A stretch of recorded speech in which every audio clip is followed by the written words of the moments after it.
नमस्कार, स्वागत आप सभी का। मैं हूं आपके साथ तुषार कौशिक और आप देख रहे हैं आईपीएल दे दनादन। लगातार दो करीबी मैचों में जीत से आत्मविश्वास से भरी कोलकाता नाइट राइडर्स की टीम सोमवार को यानी कि आज इंडियन प्रीमियर लीग में विराट कोहली की अगुवाई वाली रॉयल चैलेंजर्स बेंगलुरु के खिलाफ मैच में इस लय को बरकरार रखना चाहेगी। तो दोनों टीमों के नाम 6 मैचों में 4 जीत के साथ ही 8 अंक हैं, लेकिन बेहतर run rate, net run rate जो निकाला जाता है उसकी वजह से केकेआर तालिका में रॉयल चैलेंजर्स बेंगलुरु से एक स्थान ऊपर है, यानी कि तीसरे पायदान पर है और बेंगलुरु चौथे पायदान पर।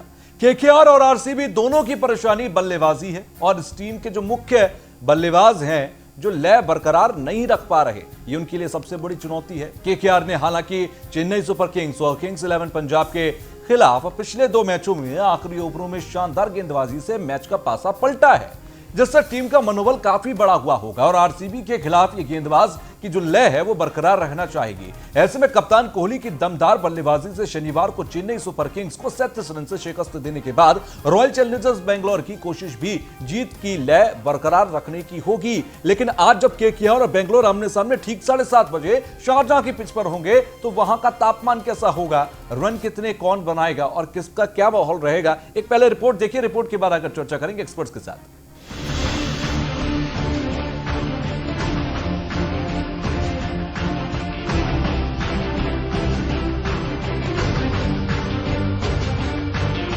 आईपीएल के 13वें सीजन का 28वां मैच कोलकाता नाइट राइडर्स और रॉयल चैलेंजर्स बेंगलुरु के बीच आज शारजाह में खेला जाएगा। पॉइंट्स टेबल में केकेआर तीसरे और आरसीबी चौथे नंबर पर है। दोनों के बीच खेले गए पिछले 5 मैचों की बात करें तो बेंगलुरु ने सिर्फ एक बार ही कोलकाता को हराया है। मैच में कोलकाता के पास जीत की हैट्रिक लगाने का मौका रहेगा। केकेआर ने पिछले दोनों मैच आखिरी ओवर में रोमांचक तरीके से जीत लिए। पहले उसने चेन्नई को 10 रन से और फिर पंजाब को 2 रन से हराया था। वहीं बेंगलुरु ने पिछले मैच में चेन्नई सुपर किंग्स के खिलाफ सबसे बड़ी जीत दर्ज की थी। रसेल और नरेन के खेलने पर संशय। केकेआर के लिए चोटिल आंद्रे रसेल और सुनील नरेन का संदिग्ध एक्शन चिंता का सबब बना हुआ है। ऐसे में दोनों को टीम में जगह न मिलने की हालत में टॉम बेंटन और लॉकी फर्ग्यूसन को जगह मिल सकती है। पंजाब के खिलाफ मैच के दौरान नरेन को मिली वार्निंग। शनिवार को किंग्स 11 पंजाब के खिलाफ नरेन का बॉलिंग एक्शन संदिग्ध पाया गया था। इसकी शिकायत पर अंपायर उल्लास गांधी और क्रिस गैफनी ने वार्निंग दी थी। ये दोनों ही अंपायर शनिवार के मैच में ग्राउंड अंपायरिंग कर रहे थे। बाद में बीसीसीआई की संदिग्ध गेंदबाजी एक्शन कमेटी ने नरेन का नाम अपनी वार्निंग लिस्ट में जारी कर दिया। नरेन को यही कमेटी अब आगे गेंदबाजी के लिए हरी झंडी देगी। कोहली की शानदार फॉर्म से आरसीबी को उम्मीद। शुरुआती मुकाबलों में रन के लिए तरस रहे आरसीबी के कप्तान विराट कोहली पुराने रंग में नजर आने लगे। कोहली ने पिछले मैच में चेन्नई के खिलाफ शानदार 90 रन की पारी खेली थी। इससे पहले भी कोहली ने राजस्थान के खिलाफ नाबाद 50 लगाई थी।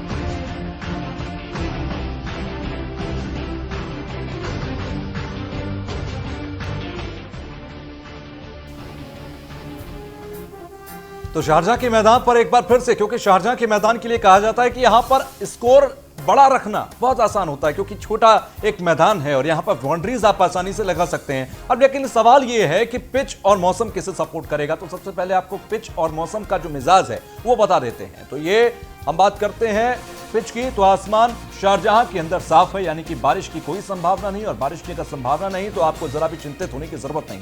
तापमान 23 से 37 डिग्री सेल्सियस के बीच रहने की संभावना होगी। इसके साथ ही साथ बात करें शारजाह में पिच से बल्लेबाजों को मदद मिलेगी। अगर यहां मौसम इस तरह का रहेगा तो बल्लेबाजों को मदद मिलेगी। शारजाह की वैसे भी मैदान की बात करें, छोटा मैदान है, बाउंड्रीज ज्यादा लगती हैं। यहां स्लो विकेट होने की वजह से अगर गेंदबाजों को सपोर्ट करना है तो स्पिनर्स का जादू चल सकता है। शारजाह में टॉस जीतने वाली टीम को पहले बल्लेबाजी करना चाहिए। साथ ही साथ शारजाह में पिछले 13 टी20 मैच में पहले बल्लेबाजी करने वाली टीम की जीत का सक्सेस रेट अगर देखें तो वो 69% का है। तो ये पिच और मैदान का हमने जिक्र किया कि मैदान और पिच किसको आज सपोर्ट करेगी। लेकिन हेड टू हेड रिकॉर्ड की बात करें, यानी कि कोलकाता और बेंगलुरु के आमने सामने होने की बात करें तो अब तक माहौल क्या रहा। बेंगलुरु और कोलकाता अब तक 25 मैच एक साथ खेल चुके हैं। अब ऐसे में अगर कोलकाता का पल्ला देखें तो वो भारी नजर आता है। इन 25 मैचेस में कोलकाता ने 15 बार जीत दर्ज की है, यानी कि 15 मैच बेंगलुरु के खिलाफ पिछले 25 मैचों में कोलकाता ने जीते, तो वहीं बेंगलुरु ने 10 मैच जीते हैं, यानी कि 25 में से 15 बार कोलकाता जीती और 10 बार बेंगलुरु जीती। हिसाब बिल्कुल साफ है कि बेंगलुरु कहीं ना कहीं एक गड्ढे में नजर आती है, यानी कि कहीं ना कहीं एक बैक स्टेप नजर आती है जब कोलकाता से कंपेयर हम उसके करते हैं और जीत और हार का जिक्र करते हैं। तो यह हेड टू हेड रिकॉर्ड हुआ। चलिए एक्सपर्ट से जरा बात करते हैं कि जब कोलकाता और बेंगलोर का हम जिक्र करते हैं, जब आपस में दोनों के टक्कर की बात करते हैं, तो कौन एक्सपर्ट्स की नजर में भी भारी होती है। यश गौड़ हमारे साथ जुड़े हुए हैं, राजस्थान से आते हैं, पूर्व रणजी प्लेयर भी हैं। यश जी, बहुत बहुत स्वागत आपका, welcome to news one India. Thank you Tushar ji, thank you. Yash ji, जब बेंगलोर और कोलकाता का मैं जिक्र करता हूं, एक तरफ विराट कोहली, दूसरी तरफ दिनेश कार्तिक, आपको कौन सी टीम पहले, जो कहते हैं ना फर्स्ट इंप्रेशन आता माइंड में, कौन सी टीम आपको भारी नजर आती है? देखिए तुषार जी, ऐसा है कि हर सीजन के अंदर टीम में कुछ फेरबदल होते हैं, तो अपन पिछले सीजन से कंपेयर नहीं कर सकते। इस सीजन की बात करें तो डेफिनेटली बेंगलोर ने अपर ऑर्डर ने, जैसे डी विलियर्स ने कुछ मैच में, लास्ट मैच में विराट कोहली ने काफी अच्छा प्रदर्शन किया है, तो बैटिंग में थोड़ी डेप्थ उनके ज्यादा है। और as far as KKR is concern, तो केकेआर में एक साथ जैसे रसेल अभी तक अपना स्वाभाविक खेल नहीं दिखा पाए, और लास्ट मैच में जरूर दिनेश कार्तिक ने अच्छा परफॉर्म किया था। तो मैं समझता हूँ कि आज इन दोनों की टसल, क्योंकि तीसरे और चौथी पायदान पे दोनों हैं, तो दोनों एक दूसरे पे चाहेंगे कि हम इस मैच को जीतें, जिससे क्या है कि आगे हमारी स्टेबिलिटी बनी रहे टूर्नामेंट के अंदर। तो मैं समझता हूँ अच्छी क्रिकेट। अच्छा यश जी, इस बार टीम का अगर जिक्र करें, देखिए पॉइंट्स टेबल मैं इस बार अगर दिखाऊंगा, अभी थोड़ी देर बाद दर्शकों को भी दिखाऊंगा, पॉइंट्स टेबल का अगर हम जिक्र करें, बहुत कुछ उल्टा नजर आता है। पिछले 2-3 सीजन से हमें आदत पड़ गई थी 2-3 टीमों को ऊपर देखने की और बाकी की 2-3 टीमों को नीचे देखने की। इस बार बिल्कुल उल्टा है, जो टीम ऊपर रहती थी वो नीचे है, जो नीचे रहती थी वो ऊपर है।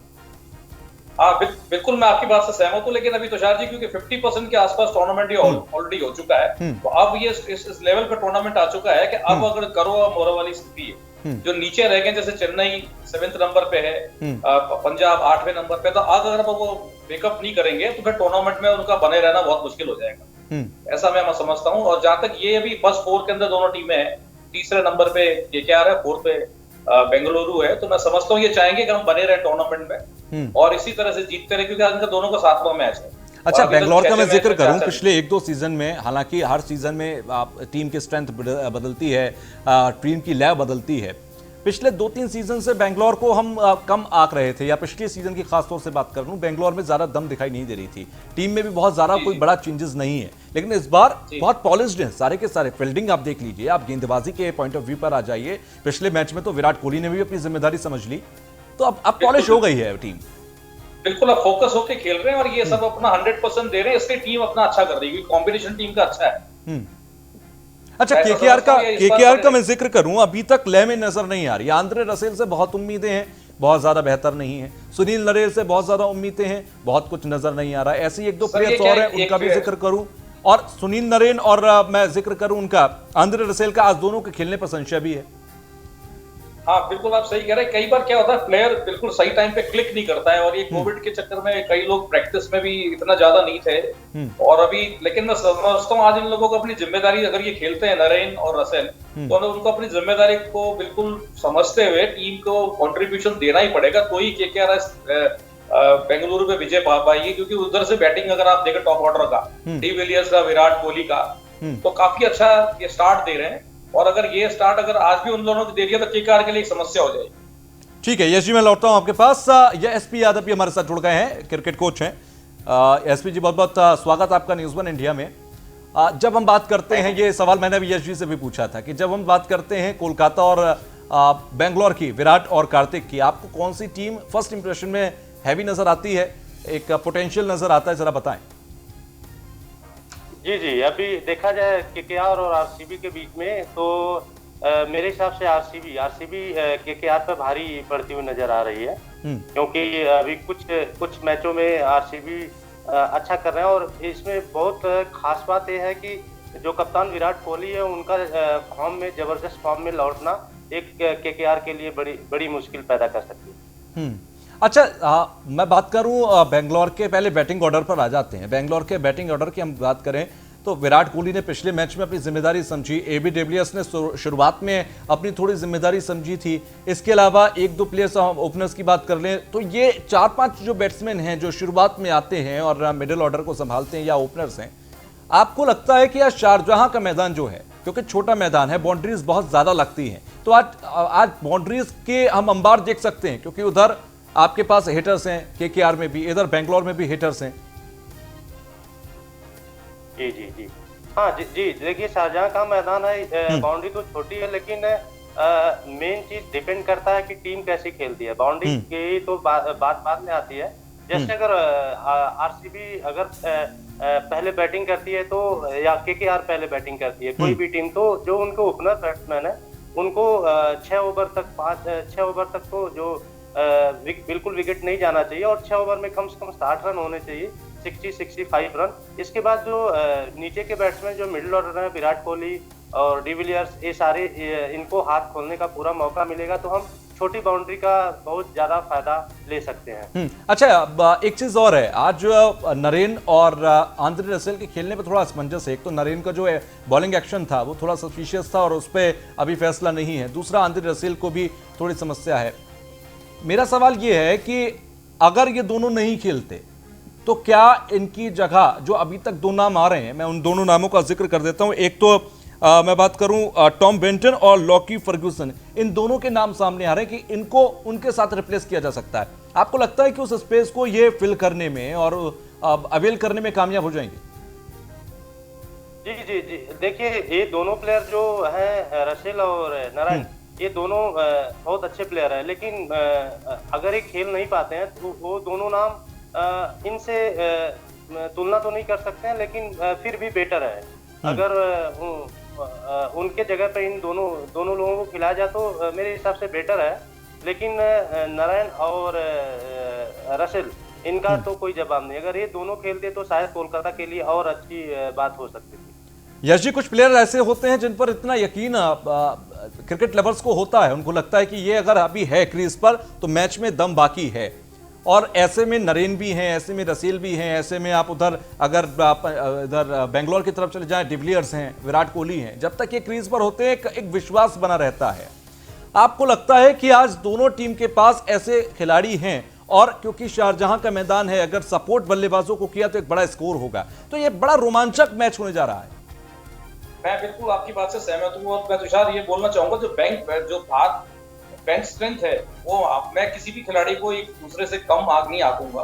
हालांकि जो बड़े नाम है रसेल और नारायण, लेकिन कुछ जो ये आपने भी जो दो नाम लिए हैं, क्योंकि रसेल और नारायण अभी तक अपनी पोटेंशियल के हिसाब से परफॉर्म नहीं कर पाए, इसलिए इट इज ऑलवेज बेटर कि अगर वो नहीं कर पा रहे हैं तो बाद में जो बेंच स्ट्रेंथ है उसमें अगर हम दो ऐसे खिलाड़ी ट्राई कर लिया जाए, फर्ग्यूसन को और बेंटन दोनों को हम ट्राई कर लें।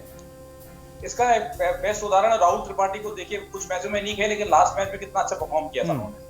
तो मेरा ऐसा मानना है कि मतलब अगर वो नहीं खेल पाते तो हम दूसरे को ट्राई कर सकते हैं इस पर, क्या पता वो टीम के लिए बेनिफिशियल हो सकता है।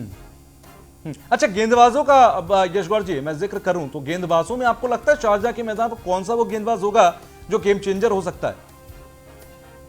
देखिए, चहल हो सकता है, नेगी भी बहुत अच्छी बॉलिंग कर रहा है स्टीमर होके, तो मैं समझता हूं कि ये actually T20 match is not made for the bowlers, ये बिल्कुल ही बैट्समैन ओरिएंटेड गेम है। लेकिन गेम चेंजर की अगर अपन बात करें तो चहल एक बहुत ही इंटेलिजेंट बॉलर है, वो एक गेम चेंजर हो सकता है, क्योंकि उसने 2-1 मैचेस के अंदर ऐसा किया भी है, मैन ऑफ द मैच भी रहे हैं। और as far as Negi is concern Bengaluru के, वो काफी इंटेलिजेंट तरह से स्लॉग ओवर्स के अंदर, एंड के डेड ओवर्स के अंदर जो अपना यॉर्कर्स वगैरह डालते हैं, तो वो ये दोनों में काफी इफेक्टिव बॉलिंग करते हैं। मैं समझता हूँ ये दोनों चेंज ओवर इनको अपन उस नजरिए से देख सकते हैं, गेम चेंजर के हिसाब से। अच्छा यादव जी, आपको क्या लगता है? ये तो अब चलिए चहल की बात की, ये बेंगलोर के लिए होगा, केकेआर के पास वो कौन सा गेम चेंजर बॉलर हो सकता है?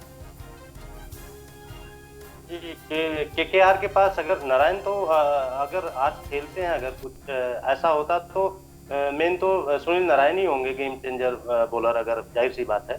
लेकिन अगर नारायण नहीं खेलते हैं तो केकेआर के पास गेम चेंजर बॉलर चक्रवर्ती जो है, वरुण चक्रवर्ती अच्छा बोल कर, हाँ जी जी, तो वो भी गेम चेंजर हो सकते हैं मेरे हिसाब से। ठीक है, मैं आता हूं आप दोनों के पास, क्योंकि हम जब बात कर रहे हैं कि कौन खेलेगा कौन नहीं खेलेगा, तो जरा प्लेइंग 11 का जिक्र कर लेते हैं कि दोनों टीम की प्लेइंग 11 क्या होगी। तो चलिए सबसे पहले हम आपको दिखाते हैं केकेआर के प्लेइंग 11। दिनेश कार्तिक कप्तान, इसके बाद शुभमन गिल, प्लेइंग 11 के हिस्सा राहुल त्रिपाठी, पिछले मैच में या पिछले 2 मैच में इन्होंने अपना करामात दिखाई। नीतीश राणा, इनसे भी उम्मीद है। इयन मॉर्गन, पैट कमिंस, इनसे भी एक बड़ी उम्मीद यहां पर केकेआर की टीम को रहेगी, कोलकाता को रहेगी। आंद्रे रसेल, इनको प्लेइंग 11 में हमने रखा, लेकिन इनके खेलने पर असमंजस है। अगर ये नहीं खेलेंगे और सुनील नरेन, अगर ये दोनों नहीं खेलेंगे तो फिर टॉम बेंटन और लॉकी फर्गुसन, इन दोनों में से किसी को मौका मिलेगा। प्रसिद्ध कृष्णा, कमलेश नागरकोटी और वरुण चक्रवर्ती, ये केकेआर का जिक्र, ये कोलकाता की टीम हो सकती है। अब बात करते हैं बेंगलोर की। तो विराट कोहली कप्तान, पिछले मैच में खुद को साबित करके दिखाया, एक अर्धशतकीय पारी उन्होंने खेली। अभी डिविलियर्स एक बड़े हिटर क्रीज पे मौजूद, तो फिर कितना भी बड़ा स्कोर ये चेज कर सकते हैं। देवदत्त पट्टिकल, ये नया खिलाड़ी लेकिन बेहतरीन खिलाड़ी। एरॉन फिंच, ये भी करामात करने में, मैच को पलटने में काफी माहिर है। क्रिस मॉरिस, मैच को पलटने में काफी माहिर। शिवम दुबे, नए खिलाड़ी लेकिन बेहतर खिलाड़ी हैं ये। गुरकीरत मान सिंह, बेहतर ऑलराउंडर। वॉशिंगटन सुंदर, ये भी टीम 11 का हिस्सा आज हो सकते हैं। अब आते हैं बॉलर्स पर। इसरू उड़ाना, पिछले कुछ मैचों में इन्होंने अपना करामात दिखाई। नवदीप सैनी और इसके साथ युजवेंद्र चहल। युजवेंद्र चहल पर तो उम्मीद वैसे भी पूरी बेंगलोर को होती है कि ये अपना कम से कम अपने करामात दिखाएंगे। चलिए प्लेइंग 11 पे एक एक रिएक्शन ले लेता हूं मैं पहले एक्सपर्ट्स का। यश गौड़, आपके पास में आ रहा हूं। प्लेइंग 11 मैंने आपको दिखाई कोलकाता और बेंगलोर की, आपको चाहते हैं फेरबदल इसमें? नहीं, मैं आपकी प्लेइंग 11 से सहमत हूं। मैं करेक्शन करना चाहूंगा। मैं नवदीप सैनी बोलना चाह रहा था, जो as far as bowling medium pace is concern Bengaluru की तरफ से। और अगर केकेआर के अंदर मीडियम पेस की बात करें तो नागरकोटी का एक चेंजिंग इफेक्ट हो सकता है, मावी हो सकता है, कुलदीप यादव। वैसे टीम आपने जो बताई है, मैं समझता हूँ बिल्कुल बैलेंस टीम है और ज्यादा फेरबदल टीम के साथ करेंगे नहीं, क्योंकि दोनों चाहते हैं आप फोकस होकर खेलें। और मैं समझता हूँ टीम के अंदर ज्यादा चेंजेस की आवश्यकता भी नहीं। एसपी यादव, आपको लगता है टीम में बिल्कुल करेक्ट है, यही रखें जो पहले थी और अभी भी जो हमने बताई वही रखनी चाहिए? जी जी जी, बिल्कुल बिल्कुल, यही प्लेइंग 11 रहना चाहिए, क्योंकि दोनों टीमें मैच जीत कर आ रही हैं। तो मेरे हिसाब से ज्यादा कोई चेंज तो नहीं करेंगे टीम में। आरसीबी भी कोई चेंज नहीं करना चाहेगी, क्योंकि उनके प्लेयर्स भी अच्छे कर रहे हैं अभी, और केकेआर भी ज्यादा कुछ चेंज तो नहीं करेंगे। अच्छा यश गौड़, आप बॉलर्स और बैट्समैन जब आप लेते हैं, उसमें जो ऑलराउंडर होते हैं बीच में, ऑलराउंडर पर ज्यादा भरोसा क्या इस वक्त टीम को दिखाना चाहिए? बिल्कुल बिल्कुल बिल्कुल बिल्कुल, आपकी बात की। दोनों तरफ से अगर मान लो एक चीज में वो फेल हो रहा है तो दूसरी से कंपनसेट किया जा सके। और ये T20 बेसिकली गेम फोकस होता है ऑलराउंडर्स के ऊपर। आप देखेंगे हर टीम ज्यादा स्ट्रेस ऑलराउंडर्स पे देती है in comparison to pure bowlers. और आज की तारीख में हर जो बॉलर है अच्छी बैटिंग करता है, ऐसा माना जाता है। स्लॉग एंड के अंदर अच्छे 2-4 शॉट सभी मार लेते हैं आज। अच्छा, कोलकाता से अगर आज आंद्रे रसेल और नरेन को हम हटा दें, अगर ये नहीं खेलते, तो फिर क्या आपको लगता है कि वो जो ऑलराउंडर की बात आप कर रहे हैं अभी, उसकी कमी खलने लगेगी? नहीं, एक्चुअली क्या है, 120 बॉल्स का गेम है बॉस। और अगर मैं समझता हूँ अगर ओपनर अगर फोकस होकर खेले और शुरू के 5-7 ओवर उन्होंने निकाल दिए, तो फिर वो ऐसा कोई, क्योंकि 1/5 मतलब 1/4 ओवर अगर वो अच्छी तरह खेल लेते हैं और 50-60 रन बन जाते हैं, तो रिमेनिंग बैट्समैन पर लोड नहीं आता और वो एक अच्छा डिसेंट स्कोर सामने वाले के लिए इजीली स्कोर। अच्छा, ये बड़ी इंटरेस्टिंग बात आपने यशवी कही कि शुरुआत की जो ओपनर्स और जो पावर प्ले है, जो आपका 6 ओवर है, अगर आप उसमें बेहतर नहीं कर पाए, अगर आप 50-60 रन नहीं है उसमें लगा पाए, नहीं ठोक पाए, तो आप प्रेशर दे देते कहीं ना, आप कैरी फॉरवर्ड करते हैं प्रेशर को कि लीजिए हम तो कुछ नहीं कर पाए, आगे आने वाले बैट्समैन करके दिखाएंगे। और वो प्रेशर कहीं ना कहीं एक बड़ा मुश्किल में डालती है टीम को। उसका रीजन ये है, पावर प्ले के अंदर क्या दो ही सारे प्लेयर्स अंदर रहते हैं तो आप उठा के मार सकते हैं। और पावर प्ले को अगर यूटिलाइजेशन नहीं कर पाए तो एंड में रन बनाना मुश्किल हो जाएगा। तो वो अगर 50-60 रन बनते हैं तो आप हमेशा देखिए, अगर 50 रन शुरू के 5 ओवर में बनते हैं तो 200 का आंकड़ा उसको छू लेते हैं। और अगर शुरू के 5-6 ओवर में नहीं बनाते, 30-35 रन रहते हैं, then it creates a problem. आदमी को रन बनाने में प्रॉब्लम आता है एंड पे।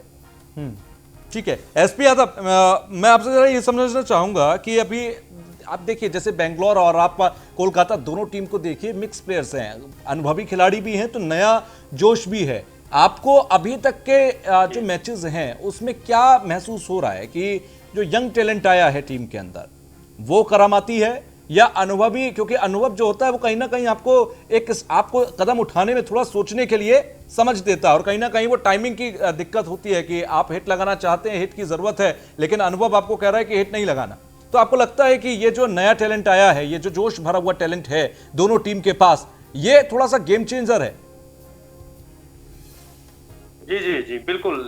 जो देखिए, जो अभी आईपीएल की बात किया जाए, सारी टीमों में देखा जाए जो नया टैलेंट आ रहे हैं, नए टैलेंट सारे ही अच्छा कर रहे हैं आईपीएल में। तो वो गेम चेंजर, जाहिर सी बात हो, तो गेम चेंजर हो सकते हैं। अभी जो हम पीछे बात कर रहे थे, ऑलराउंडर की भी बात कर रहे थे कि T20 में ज्यादातर टीम में ऑलराउंडर प्लेयर इसीलिए खिलाती हैं क्योंकि अगर वो बॉलिंग से ना तो बैटिंग से ना तो बॉलिंग से भी करके दे देते हैं। क्योंकि हम जानते हैं कि T20 में जो शुरू के 12 ओवरों में रन बनते हैं, हमें वो लास्ट के 8 ओवर में उतने रन बनने चाहिए, जो रूल होता है T20 गेम का। तो अगर हमारे पास ऑलराउंडर प्लेयर हैं, तो अगर हम शुरू के 3-4 विकेट जो है वो अगर खो भी देते हैं 12 ओवर के अंदर, तो जो हमारे ऑलराउंडर आने स्टार्ट होते हैं बाद में, तो 8 ओवर में वो मार के खेलते हैं, तो वो T20 में एक अच्छा स्कोर दे सकते हैं। इसका ये बेनिफिट होता है। चलिए मैं जरा पर्पल कैप का जिक्र करता हूं। आप पर्पल कैप का हम जिक्र करते हैं, पहले दिखाते हैं कि पर्पल कैप अभी किसके पास है। तो देखिए, पर्पल कैप के अगर जिक्र करें, रबाडा, कहते हैं कि रबाडा जिसके खिलाफ खेले उसका कबाड़ा करने के लिए काफी होते हैं। 7 मैच जब तक खेले 17 विकेट ले लिए हैं, तो अभी नंबर 1 पर चल रहे हैं। जसप्रीत बुमराह मुंबई से आते हैं, 7 विकेट खेले, 11 विकेट अभी तक लिए हैं। और देखिए नंबर 1 और नंबर 2 के बीच में आप डिफरेंस देखिए, काफी डिफरेंस है। 17 विकेट रबाडा ने लिए और 11 विकेट जो दूसरे नंबर पर है वो बुमराह के पास हैं। तो ऐसे में ये एक बड़ा फेरबदल है। दूसरा, ट्रेंट बोल्ट आप देखिए 11 विकेट उनके पास, राशिद खान के पास 10 विकेट, शमी के पास 10 विकेट, जोफ्रा आर्चर के पास 9 विकेट। तो एक बड़ी खाई है, एक बड़ा डिफरेंस, और बड़े डिफरेंस के साथ रबाडा इस वक्त आगे चल रहे हैं। चलिए, ये तो पर्पल कैप का जिक्र किया, यानी कि कौन सबसे ज्यादा विकेट चटका रहा है। लेकिन अब जिक्र करते हैं ऑरेंज कैप का, किसके बल्ले से ज्यादा रन निकल रहे हैं। तो ऑरेंज कैप में अगर देखें, केएल राहुल पंजाब से आते हैं, 7 मैच खेले, 387 रन बनाए हैं। उसके बाद मयंक अग्रवाल पंजाब से ही आते हैं, 7 मैचेस में 337 रन बनाए। फाफ डु प्लेसिस चेन्नई से 7 मैच में 307 रन। डेविड वार्नर हैदराबाद से 7 मैच में 275 रन।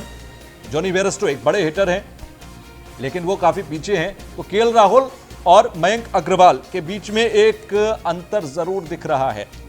चलिए, इस पर जरा एक्सपर्ट्स की राय ले लेता हूं मैं यशगौड़ आपके पास आ रहा हूं पर्पल कैप को लेकर। पर्पल कैप अभी रबाडा के हाथ में और उसके बहुत पीछे हैं बाकी के प्लेयर्स। तो आपको लगता है कि ये इस बार पर्पल कैप रबाडा के हाथ में है?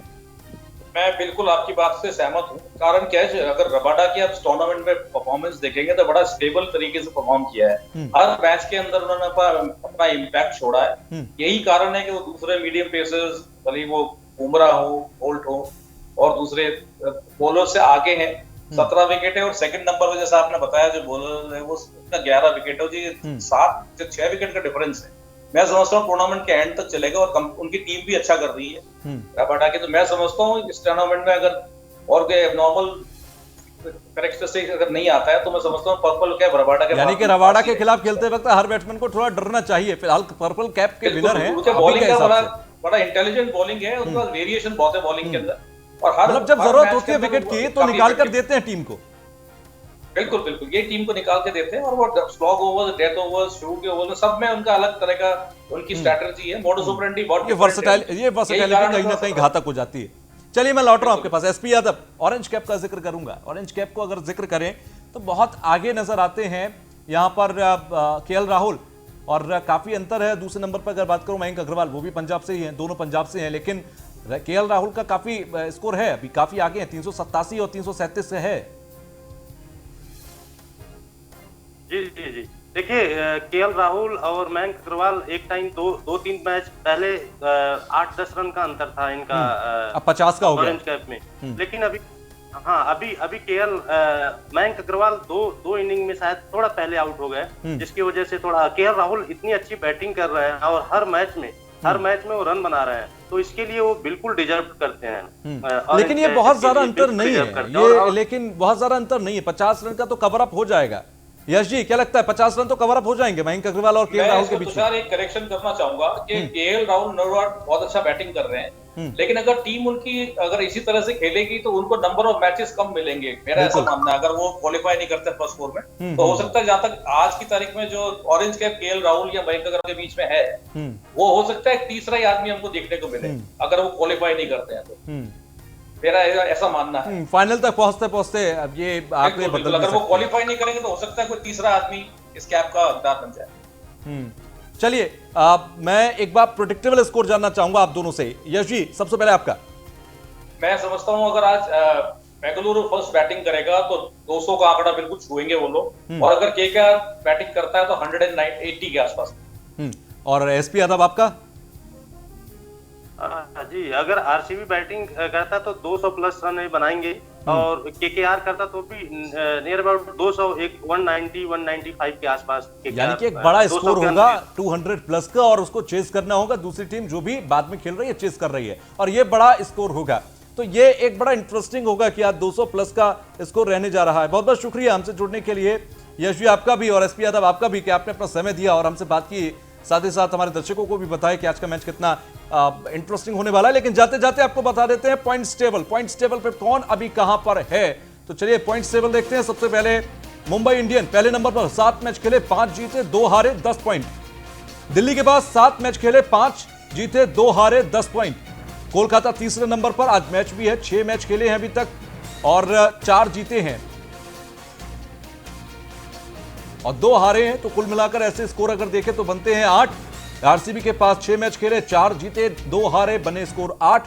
इसके अलावा हैदराबाद का जिक्र करें तो हैदराबाद पे 7 मैच खेले 3 हारे और 3 जीते और 4 हारे, तो बनते हैं 6 स्कोर। तो ऐसे अगर देखेंगे पूरी पॉइंट टेबल को आप, कहीं ना कहीं आज केकेआर और आरसीबी का जो मैच है 7वां मैच होगा, और 7वें मैच में अगर ये जीतते हैं, जो भी जीतेगा वो कहीं ना कहीं एक अंक ऊपर आएगा और 10 पॉइंट उसके पास होंगे।